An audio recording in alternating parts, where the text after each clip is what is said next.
പ്രീതികാരണ സുഹൃത്തുക്കളെ, ഏവർക്കും കേരള ടെസ്റ്റ് സ്വാഗതം. എല്ലാവരും ടെൻഷനോടെ ഇരിക്കുന്ന ഒരു കാര്യമാണ് അല്ലെ. സെക്രട്ടേറിയറ്റ് ഒഎ പ്രിലിംസ് 4 ഘട്ടങ്ങളായി പരീക്ഷ നടന്നു.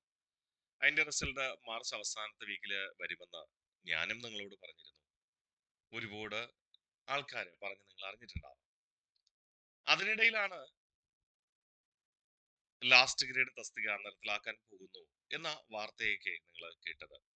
അത് സംസ്ഥാന നിയമസഭയിൽ ബഹുമാനപ്പെട്ട കേരള ധനകാര്യ വകുപ്പ് മന്ത്രി പറഞ്ഞു, അങ്ങനെ ഒരു ക്ലാസ് 4 ജീവനക്കാരുടെ തസ്തിക വെട്ടിക്കുറയ്ക്കുന്ന നടപടിയൊന്നും നിലവിലെ സർക്കാരിന്റെ അജണ്ടയിൽ ഇല്ല എന്ന്. എങ്കിലും ലിസ്റ്റ് വരാത്തത് കൊണ്ട് എല്ലാവർക്കും ഒരു ടെൻഷനാണ് അല്ലെ. വിദ്യാർത്ഥികളെ മാർച്ച് അവസാനത്തോടുകൂടി അല്ലെങ്കിൽ ഏപ്രിൽ ആദ്യ വീക്കിനോടുള്ളിൽ എത്തുമെന്നാണ് അറിയിച്ചിരുന്നത്. അതിൽ സംശയമൊന്നും വേണ്ട, ഉടൻ തന്നെ ലിസ്റ്റ് വരുമെന്നാണ് PSC അന്വേഷിച്ചപ്പോൾ അറിയാൻ കഴിഞ്ഞത്. PSC അന്വേഷിച്ചപ്പോൾ അവർ പറയുന്നത് ഇങ്ങനെയാണ്: നിങ്ങൾ പഠിച്ചു മുന്നോട്ട് പോവുക, സർക്കാരിന്റെ പ്രഖ്യാപനമൊന്നും വന്നിട്ടില്ല, സർക്കാർ അത് നിയമസഭയില് ക്ലാസ് 4 ജീവനക്കാരുടെ തസ്തിക വെട്ടിക്കുറയ്ക്കില്ല എന്ന് കൃത്യമായി പറഞ്ഞിട്ടുള്ളതാണ്. മെയ് മാസം 21-ാം തീയതി പരീക്ഷ നിശ്ചയിച്ചിട്ടുള്ളതുമാണ്. അതുകൊണ്ട് തന്നെ എത്രയും പെട്ടെന്ന് റിസൾട്ട് വരും എന്ന് തന്നെ അവര് ഉറപ്പിച്ചു പറയുകയാണ്. അവിടെ പ്രീതികാരിൽ ടെൻഷനൊന്നും വേണ്ട, നിങ്ങൾ പഠിച്ചു മുന്നോട്ട് പോവുക. നമ്മൾ ടെൻഷൻ വന്നു കഴിഞ്ഞാൽ എന്ത് സംഭവിക്കുന്ന അറിയോ? ഞാൻ പഠിക്കണോ വേണ്ടേ, പഠിച്ച നഷ്ടമാവോ? അങ്ങനെയൊന്നും ഇല്ല. നിങ്ങൾ പഠിക്കുന്ന കാര്യങ്ങൾ ഒരിക്കലും നഷ്ടമാവത്തില്ലെന്നേ. ധൈര്യമായിട്ട് പഠിക്കുക. 4 ഫേസിലെ നോർമലൈസേഷൻ ഒക്കെ കഴിഞ്ഞിട്ട് മെച്ചപ്പെട്ട മാർക്ക് തന്നെ നിങ്ങൾക്ക് കിട്ടും.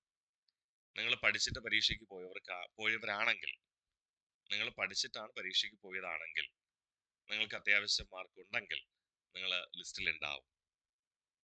ഇനി അബദ്ധത്തിൽ എനിക്ക് കുറെ മൈനസ് മാർക്കൊക്കെ വന്നു, തെറ്റിപ്പോയി, അങ്ങനെ ഞാൻ ചിലപ്പോൾ ലിസ്റ്റിൽ ഉണ്ടാവില്ല എന്ന് തോന്നുന്നവരാണെങ്കിൽ നിങ്ങളും പഠിക്കണം.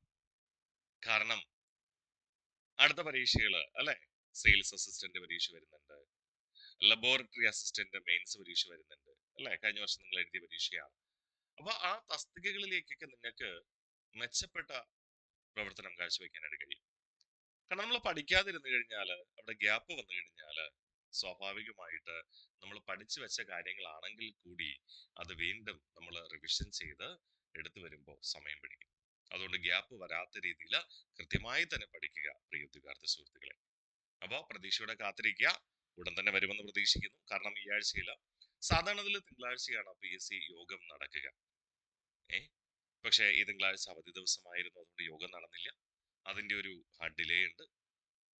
തിങ്കളാഴ്ചകളിലെ PSC യോഗം അംഗീകരിച്ചു കഴിഞ്ഞാൽ ആ ലിസ്റ്റ് സാധാരണത്തിൽ സെക്ഷനിലേക്ക്, അപ്ലോഡിംഗ് സെക്ഷനിലേക്ക് പോകും. തുടർന്ന് വ്യാഴം, വെള്ളി, ശനി ദിവസങ്ങളിലാണ് ലിസ്റ്റുകൾ പബ്ലിഷ് ചെയ്യാറ് സാധാരണഗതിയിൽ.